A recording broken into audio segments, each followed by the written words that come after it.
Today we have a story about a record that was never meant to be found. A quiet account buried beneath dust and silence, preserved only because someone once wrote it down and refused to let it disappear. If you enjoyed this story, consider subscribing and becoming part of our community. Where are you watching from? Let us know in the comments. We love hearing from our amazing viewers all around the world. What follows is copied from a thin ledger discovered in the rear archive of the county clerk's office, its pages browned with age and smelling faintly of iron and smoke. No author is named. Only dates, observations, and a careful hand that wrote as though it feared being overheard. The woman at the center of this account was called Eliza Mayfield. Eliza lived in a small American town tucked between pine woods and a slow, winding river, a place where the roads were more dirt than stone, and where everyone knew everyone else's habits before they knew their names. The town had survived the war in body but not in spirit. Old flags still hung in attics. Old loyalties still ruled the daylight hours. Freedom had arrived on paper but not yet in practice. Eliza was a black woman of quiet manner and steady hands. She rose before dawn each morning in the boarding house owned by Mrs. Clara Whitcomb, a narrow building with thin walls and rules posted beside the stairs in careful ink. Eliza followed those rules without protest. Shoes left aligned by the door, lamps extinguished by 9, no visitors beyond Sunday afternoons, silence after evening prayers. She worked at the Haraway textile mill, a brick structure by the river whose windows were always clouded with lint. Her job was mending needle, thread, patience. She took pride in straight seams and invisible knots. The work paid little, but it was steady, and Eliza was grateful for steadiness in a town that offered little else. On Sundays, she attended church. She sat in the back pews with other black families, listening to sermons delivered by Reverend Jonah Pike, a man who spoke often of obedience, order, and endurance. His voice never rose. It did not need to. The rules were understood. The man who held power over most of Eliza's days was Mr. Edwin Haraway, owner of the mill and several boarding houses besides. He was not loud. He was not cruel in ways that left marks. He preferred order, quiet, and compliance. His authority lived in ledgers, contracts, and glances that lingered just long enough to unsettle. There were signs early on that something beneath the town's calm surface was not as it should be. At the mill, new rules appeared without explanation. Workers were told not to linger near certain storage rooms. A hallway once used for rest breaks was locked, its key kept by the foreman, Mr. Wallace Grant, who refused to say why. Names vanished from the work roster without notice. When asked, Mr. Grant would simply say the person had moved on. At the boarding house, Mrs. Whitcomb added new restrictions. Windows were to remain closed at night. No one was to go into the woods beyond the river path, even during daylight. Anyone who broke these rules would be dismissed without reference.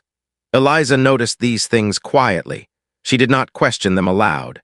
She had learned, as many had, that survival often depended on watching rather than speaking. Still, there were moments that stayed with her. One evening, returning from the mill, she saw Mr. Haraway standing by the riverbank, staring into the trees as though listening for something only he could hear. Another time, she heard chains moving inside the locked storage room, not the sharp sound of tools, but the slow drag of metal against wood. Once, during prayer at church, Reverend Pike paused mid-sermon and looked toward the rear doors, his face pale as though counting heads. Eliza's life remained outwardly unchanged. She mended cloth. She shared meals with the other women. She wrote letters for those who could not write, reading replies aloud in careful voices. She believed in kindness even when it went unnoticed. But the ledger notes this, written in darker ink than the rest. There was a rule no one spoke, but everyone followed. No one was to ask about the men who disappeared near the woods. No one was to walk the river path after dusk. No one was to question why certain doors were always locked. And at the bottom of the page, one final line pressed hard enough to tear the paper slightly. Something was wrong in that town. It had been wrong for a long time, and it was waiting. The next entry in the ledger is dated only by season, written as late spring, the ink slightly smudged as if the writer's hand had hesitated. Eliza's first conflict did not arrive with shouting or violence. It came quietly, the way most dangerous things did in that town. At the Haraway textile mill, the foreman, Mr. Wallace Grant, called Eliza aside near the end of a workday. The looms had fallen silent, leaving behind a ringing emptiness that made every footstep echo. Dust hung in the air like pale fog. "You'll be reassigned," he said, not looking at her. His eyes remained fixed on the ledger in his hands. Eliza folded her needle carefully as she had been taught. "Yes, sir. You'll no longer work mending," he continued. "You'll clean the lower storage rooms." Eliza knew those rooms, everyone did. They were the ones with no windows and doors reinforced with iron bars on the inside. No woman had been assigned there before. She did not argue. She did not ask why. The next morning she arrived early and was handed a single key, heavy and cold, its teeth worn unevenly. Mr. Grant instructed her to remain silent about anything she saw. His voice was calm, but his hand trembled when he passed her the key. The storage room smelled of damp wood and rust. The walls were scarred, as though something heavy had been dragged along them again and again. Eliza swept, scrubbed, and worked as instructed, her movements careful, her breathing slow. Near the back wall, she found marks on the floor, deep grooves gouged into the boards. Not the marks of crates, not the marks of tools. She finished her work and locked the door behind her. That afternoon, her pay envelope was lighter. Eliza counted the coins twice, then a third time. Nothing was missing by accident. When she approached Mr. Grant, he sighed heavily as though inconvenienced by her presence. "Cleaning duty pays less," he said. "You should be grateful for employment at all." Eliza nodded. "Yes, sir." The humiliation came later. At the boarding house that evening, Mrs. Whitcomb called Eliza into the front parlor, a room rarely used except for inspections. The curtains were drawn tight, though the sun had not yet set. "You've been spoken of," Mrs. Whitcomb said, folding her hands. "It's been said you linger near places you should not." Eliza stood straight. "I go where I am sent." Mrs. Whitcomb's lips thinned. "That may be so. Still, rules exist for a reason. Curiosity invites trouble." She paused, then added softly, "Another incident will mean dismissal." Dismissal meant homelessness. It meant hunger. It meant being forced onto roads where protection did not exist. Eliza accepted the warning without protest and returned to her narrow room upstairs. That night, she did not sleep. From somewhere beyond the river, she heard a sound she could not place at first, slow, rhythmic, almost like breathing. Then came the faint clink of metal, muffled, repeating in uneven intervals. She sat upright in her bed, hands clasped, listening. The sound did not belong to the mill. It did not belong to the river. It sounded like restraint. The following days brought more quiet punishments. Her work hours were extended without explanation. Her meals at the boarding house grew smaller. Conversations stopped when she entered a room. Only one person acknowledged the change. Mrs. Ruth Caldwell, an older black woman who washed linens for the church, pressed Eliza's hand one morning as they passed on the stairs. "Keep your eyes lowered," she whispered, "but keep them open." It was the closest thing to warning anyone dared give. The tension thickened like heat before a storm. One afternoon, as Eliza scrubbed the floor outside the locked storage rooms, she noticed something new. A second keyhole freshly cut into the iron door, its edges bright. Someone had added it recently. From inside, she heard a sound, not movement, but a voice. Low, broken, human, Eliza froze. The voice did not speak words. It made a sound like pain held too long, like breath forced through clenched teeth. Her heart pounded, but she did not flee. She finished her work as instructed, every motion measured, every breath controlled. That evening she passed Mr. Haraway himself on the mill steps. He stopped her with a raised finger. "You are well regarded," he said mildly. "Do not spoil that." "Yes, sir," Eliza replied. His gaze lingered on her face, searching for something. Fear, perhaps curiosity, she gave him neither. That night the sound returned, louder now, closer. Not just metal, but the faint scrape of something large shifting against wood. Eliza knelt beside her bed and prayed, not for safety, but for clarity. The ledger records one final line beneath this entry, written in a tighter hand than before. She understood then that the town was not merely cruel. It was hiding something alive, and it had chosen her to stand nearest the door. The ledger marks this portion with a thin, uneven line, as though the writer paused before continuing, aware that what followed carried greater risk in being remembered. By early summer, the town's habits began to change in subtle ways that only the observant noticed. New notices were nailed beside the mill entrance, written in firm script. Workers were forbidden from entering certain corridors without written permission. The river path was declared unsafe due to unstable ground. Church gatherings were shortened. Evening bells rang earlier than they had before. Each rule arrived without explanation, and each was obeyed. Eliza adapted as she always had. She lowered her gaze. She kept her voice soft, but she watched. At the mill, Mr. Grant no longer walked alone. Another man accompanied him, Thomas Reed, recently arrived. His boots too new, his eyes always measuring distances. Reed carried a ring of keys that chimed faintly as he walked, a sound Eliza began to recognize even in her sleep. The locked rooms changed as well. Eliza noticed that the door she cleaned was now reinforced from the outside with a bar that could be dropped into place. The floor marks grew deeper. Fresh scratches appeared higher up the walls, far above where crates would scrape. One afternoon, while she worked, a ledger fell from a shelf inside the storage room, its binding split. Eliza bent to pick it up and saw names written inside, names she recognized. Men who had worked the mill, men who had vanished. Beside each name was a mark. Some bore a thin cross, others nothing at all. She replaced the ledger carefully, her hand steady despite the cold spreading through her chest. The voice returned more often now. Sometimes it whispered. Sometimes it groaned. Once, late in the day, it spoke a single word stretched thin with thirst. Please, Eliza's breath caught. She did not answer. She could not. That night she took a longer route home, circling the edge of the river path despite the posted warnings.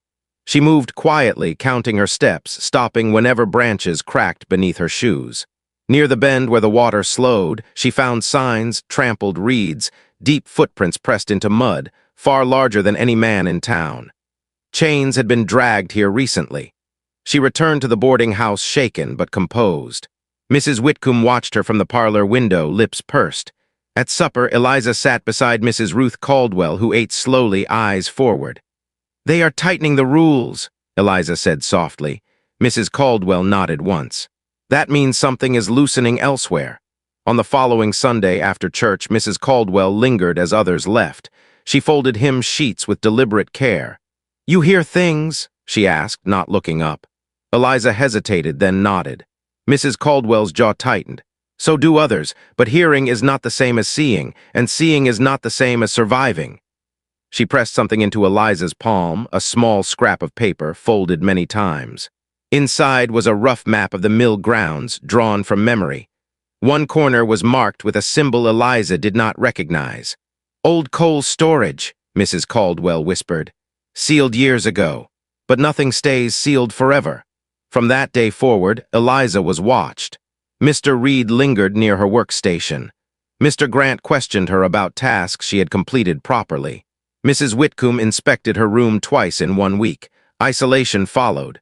Women who once spoke to her now nodded politely and passed by. Children were called indoors when she walked past. Still, help came in quiet ways. A loaf of bread left where she would find it. A missing key returned to its hook without comment. Once, she found the storage room door unbarred when she knew it had been secured. Inside, the man was still alive. She saw him clearly for the first time when light from a high window caught his face. He was enormous, his body bearing marks of restraint and labor. Chains cut into his skin. His eyes followed her movement, filled not with rage but exhaustion. "Don't," he whispered. "They're listening." Eliza said nothing. She nodded once and backed away. That night the town bells rang unexpectedly long after dark. No fire followed. No announcement came. The bells rang until dawn. In the days that followed, records began to vanish. The mill's employment book lost pages. Church attendance logs showed blank spaces where names once were. Even the town cemetery register bore gaps. Someone was erasing proof. Eliza began to understand the pattern. The town did not merely exploit, it consumed. Those who were deemed troublesome were not expelled. They were absorbed, hidden, silenced, turned into labor without end. And now she was close enough to see it. The final lines of this entry are written darker than the rest, pressed so hard the ink bled through. Pressure reveals truth. Silence becomes a weapon. And once you see the shape of the cage, you realize it was built long before you arrived. She knew then she would either leave this town changed or not leave it at all. The ledger grows uneven here. The handwriting tightens, then loosens, as though the writer struggled to keep pace with events that no longer moved slowly. The breaking point came not with discovery, but with threat. It arrived on a morning thick with heat, the air heavy enough to press against the lungs. Eliza was summoned to Mr. Haraway's office before the mill bell rang. That alone was unusual. Women were rarely called upstairs. The office smelled of ink, old paper, and something sour beneath it all. Mr. Haraway sat behind his desk, hands folded, his expression almost gentle. "You have been dependable," he said. "Quiet. Useful." Eliza stood with her hands clasped before her. "Thank you, sir. There are times," he continued, "when loyalty must be proven." He slid a document across the desk. Eliza could not read well, but she recognized the format. It was a labor agreement revised. Her name had been written at the top. "You will move into the lower rooms permanently," he said. "You will not attend church for a time, and you will no longer return to the boarding house." Eliza looked up then, unable to stop herself. "That is not my agreement," she said softly. Mr. Haraway's smile faded just slightly. "Circumstances change." She understood what he was saying without him speaking it aloud. Isolation, control, removal from anyone who might notice if she vanished. "I cannot accept that," Eliza replied. Silence followed, long, heavy. Mr. Haraway stood and walked to the window, gazing down at the mill yard where workers gathered unaware. "There are worse fates than dismissal," he said calmly. "You have seen what happens to those who ask questions." The threat was clear. That evening, Mrs. Whitcomb barred Eliza from the dining table. "Temporary," she said briskly. "You understand." Eliza went to her room and found her belongings already packed. That night, the sounds beneath the mill grew louder. The man's voice cried out once, sharp and desperate, before cutting off abruptly. Eliza pressed her hands over her mouth to keep from making a sound. She knew then that delay meant death. At dawn, she did something she had never done before. She went to the sealed coal storage room marked on Mrs. Caldwell's map. The door was partially hidden behind stacked crates. Its lock was old, rusted, rarely used. Eliza waited until the shift changed, when footsteps filled the yard and attention turned outward. She slipped inside. The space smelled of earth and decay. Dust coated everything. But beneath it she saw signs of recent use, disturbed soil, drag marks, a narrow passage leading deeper underground. She followed it until the air grew colder. There she found him. The giant lay chained to an iron ring set into stone, his body too large for the space, his breathing shallow. His eyes opened when he sensed her presence. "They said you wouldn't come back," he whispered. Eliza knelt beside him, heart pounding. "They are going to kill you," she said. "They already tried," he replied faintly. She examined the chains, the locks, the structure. She could not free him, not yet. Footsteps sounded above. Eliza hid, pressing herself into shadow as voices passed overhead. "She knows," Mr. Reed said. "Then she will be dealt with," Mr. Haraway answered. Quietly. When the voices faded, Eliza felt something inside her settle, like a final stone dropping into place. She was no longer merely afraid. She was resolved. That afternoon, she went to Mrs. Caldwell's home, ignoring the looks cast her way. Mrs. Caldwell opened the door without surprise. "It has crossed the line," Eliza said. Mrs. Caldwell nodded. "Then it always had." Together they planned with care, not speed. Care. They gathered records before they could be destroyed. They memorized names. They counted missing people. They noted dates, times, routines. Eliza wrote when she could. When she could not, she remembered. The man beneath the mill grew weaker. Each visit was a risk. Each visit was necessary. One night, Mr. Reed confronted her at the river path. "You should leave town," he said softly, "before something unfortunate happens." Eliza met his gaze. "Something already has." His hand twitched toward his coat. She did not flinch. That night the bells rang again. This time Eliza did not pray for safety. She prayed for strength. The ledger's final lines in this section are written in a steadier hand than before, as though the decision itself brought clarity. This was the moment the choice became unavoidable. To remain silent was to assist the cruelty. To act was to risk everything.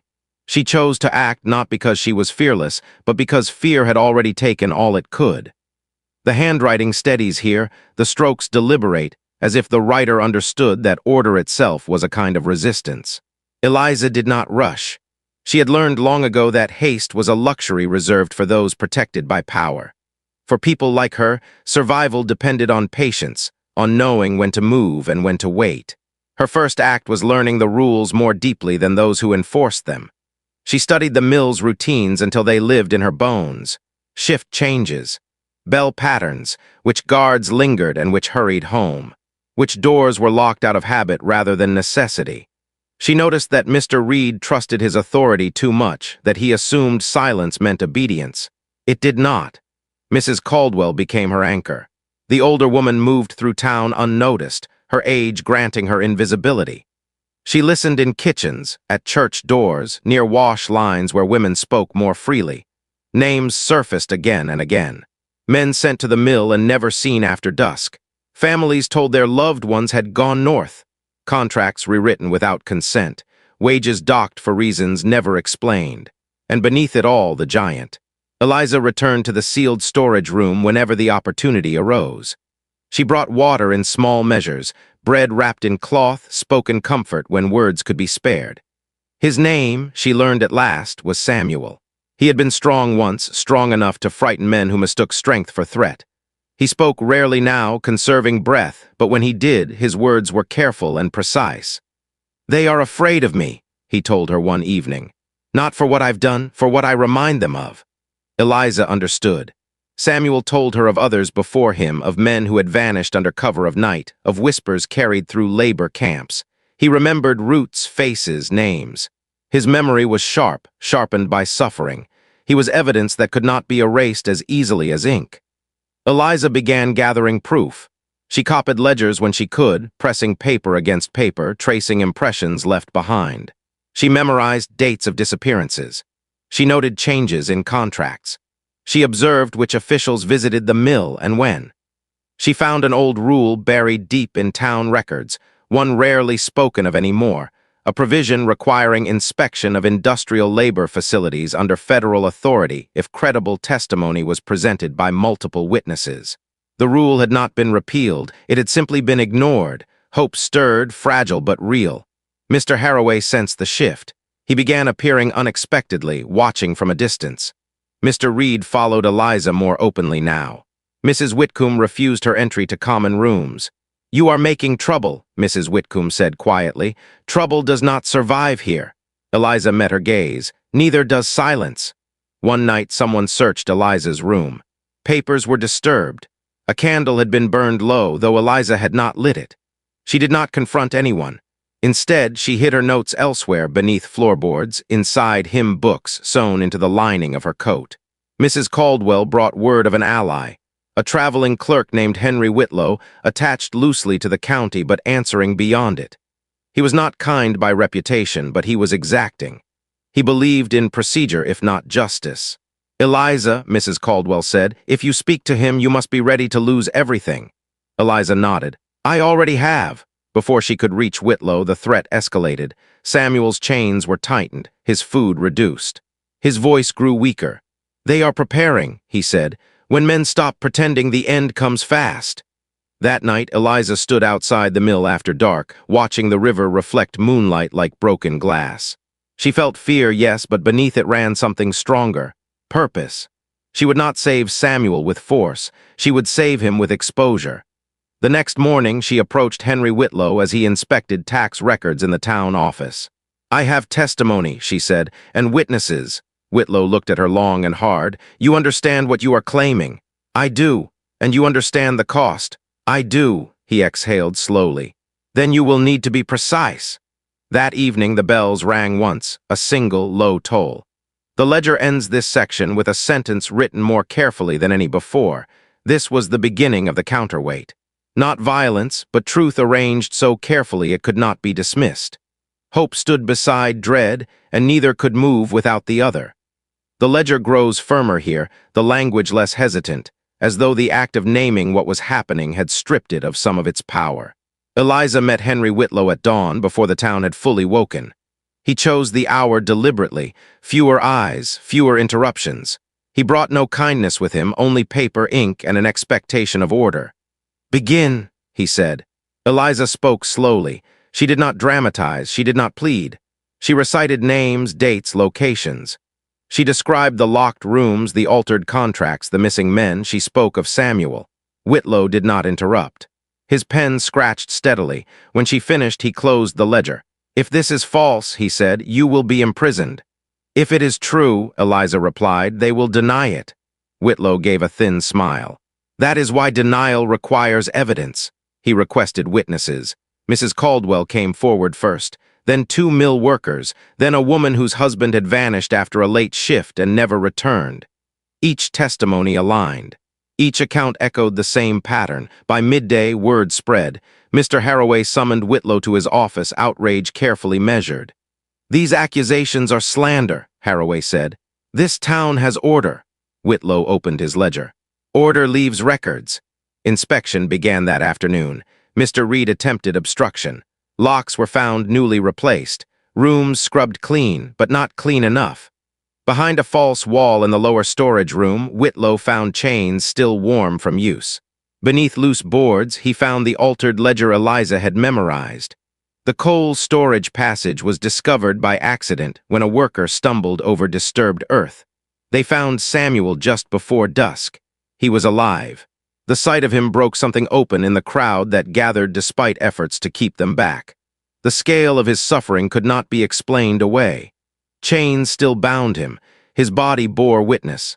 Mr. Haraway did not look at him. "This is a misunderstanding," he said quietly. Whitlow's voice was flat.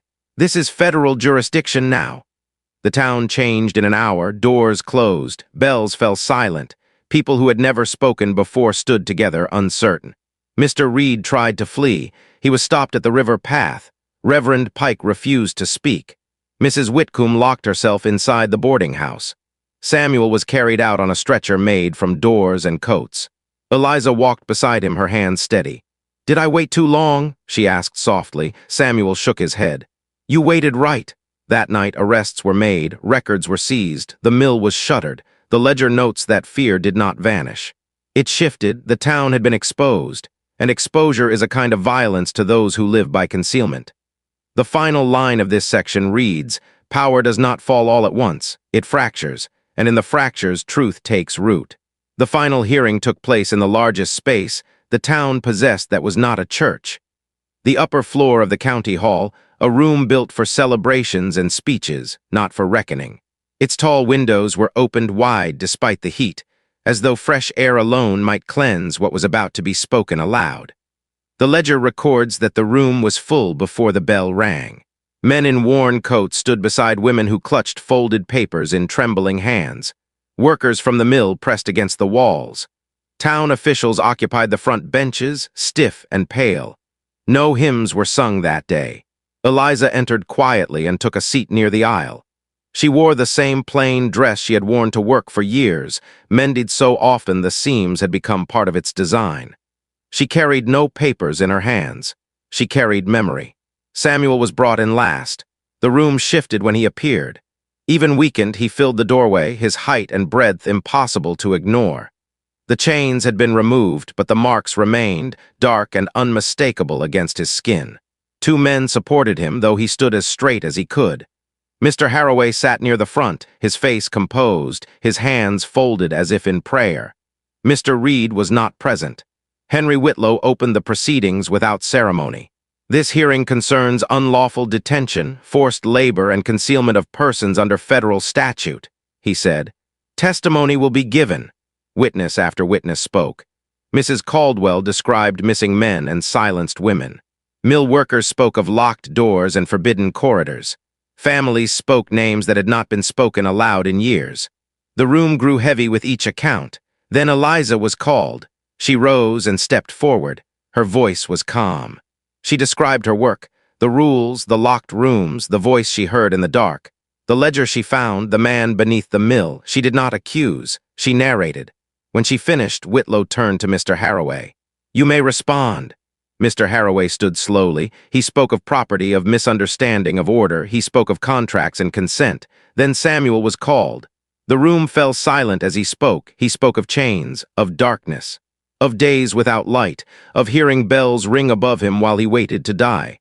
"I was left to be forgotten," he said. "That was the plan." Mr. Haraway's composure cracked. "It was necessary," he said sharply. "For stability." The words hung in the air, exposed. That was the moment. Not when evidence was presented, not when witnesses wept, but when the justification was spoken aloud. A murmur spread through the room, then stillness. Whitlow closed his ledger. "This concludes the hearing," he said. Arrests followed swiftly. Mr. Haraway was taken into custody. Others would follow. As Samuel was led from the room, the crowd parted. Eliza did not reach for him. She did not need to. The ledger ends this section with a single line written in a hand that trembled only slightly. The mask fell not because it was torn away, but because it could no longer be worn. The final pages of the ledger are thinner, as though time itself were growing lighter. The ink fades in places, but the hand remains careful, intent on finishing what it began. The storm did not end all at once. Justice, when it came, arrived unevenly, weighed down by delay and compromise. Mr. Haraway was removed from the mill and held for trial beyond the county. Mr. Reed was never seen again in that town, though his name appeared later in court notices from another state. Others resigned quietly. Some were dismissed. Some simply vanished from public life, retreating into houses where curtains stayed drawn even at midday. The mill remained closed through the summer. Its silence changed the rhythm of the town. Without the daily bell, mornings felt uncertain. People lingered in doorways. Conversations stopped less often when certain names were spoken. Samuel did not leave immediately. His body required time to recover, and time was something he had been denied for many years. He stayed first in the care of a small group from the church, not Reverend Pike's church, but a quieter gathering that met in homes and spoke less of obedience and more of endurance. Mrs. Caldwell was among them. Eliza visited Samuel often. They spoke in low voices, not out of fear now, but habit. He told her stories of his youth, of strength used to carry others, of songs remembered but never sung aloud. Eliza told him of the mill, of small kindnesses she had seen and never forgotten. "You did not save me alone," Samuel said once. Eliza shook her head. "Neither did you survive alone." By autumn, Samuel left the town. Where he went was not recorded, only that he walked away upright, bearing his name openly. Eliza remained. Her life did not become easy. Some doors stayed closed to her. Some people crossed the street rather than pass her. But others met her gaze, nodded once, and continued on. Mrs. Whitcomb sold the boarding house. The new owner removed the rules from the wall and burned them. The river path was reopened. No one used the locked rooms again. The ledger's final entry is dated years later, written in a steadier, older hand. Eliza lived a quiet life afterward. She worked where she could.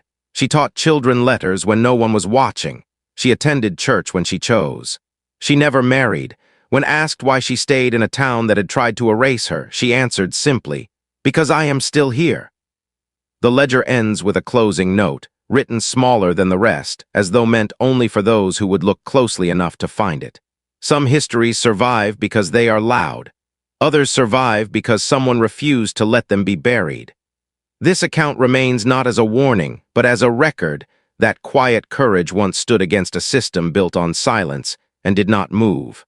Filed, preserved, and left uncorrected.